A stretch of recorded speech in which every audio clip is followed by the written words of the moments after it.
Peter lynch ने investments को लेकर एक बात बोली थी। उन्होंने कहा था you should know why you hold and what you hold, यानी कि आपने कोई भी चीज क्यों खरीदी थी और आपने क्या खरीदा था। अब आपके पोर्टफोलियो में 40-50 म्यूचुअल फंड्स हैं तो सही, पर ना ही आपको यह पता है कि आपने इसे क्यों खरीदा था और ना ही आपको यह पता है कि इस म्यूचुअल फंड में क्या खरीद बेच हो रही है। तो इसको जानने के लिए आपको पढ़नी पड़ेगी फैक्ट शीट। अब फैक्ट शीट कैसे चेक करते हैं? आप सिंपल गूगल पे जाइए और for example Parag Parekh flexi cap का आपको फैक्ट शीट पढ़ना है, तो आप लिख दीजिए Parag Parekh flexi cap fact sheet.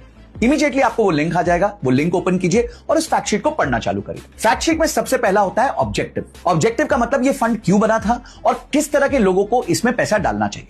Second, उसमें बताया जाता है कि रिस्क कितना है, मॉडरेट है, अग्रेसिव है या नॉर्मल। थर्ड, उसमें फंड की परफॉर्मेंस बताई जाती है, 1 ईयर, 3 ईयर, 5 ईयर, 10 ईयर सारी परफॉर्मेंसेस बताई जाती हैं। और चौथा, उसको बेंचमार्क के साथ कंपेयर भी किया जाता है। पांचवा इंपॉर्टेंट पॉइंट है कि फैक्ट शीट में उस पर्टिकुलर फंड की होल्डिंग्स बताई जाती है, कौन सा शेयर कितना खरीदा हुआ है, कितना पैसा इक्विटी में है, कितना पैसा बॉन्ड में है।